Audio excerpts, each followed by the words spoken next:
guys, luto tayo ng lumpia.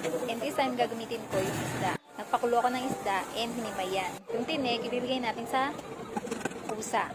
And then, naghiwa na rin po ako ng sibuyas, bawang, at luya. Inrain ko para mas mabilis. And yung gulay niya din, carrots, patatas, at bell pepper. And pagkatapos ko i-grind, hinalo-halo ko sa hinimay ng isda. And linagyan ko na rin ng pampalasa, asin, paminta. And then, linagyan ko ng itlog. Then, halo-halo lang. Linagyan ko po ng pickles yan. And then, pagkatapos ko halo-haluin, ibalot na natin sa wrapper.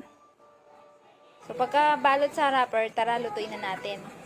Magpakulo ng mantika. And prituhin yung nagawang lumpia. So, that's it. Lumpiang isda.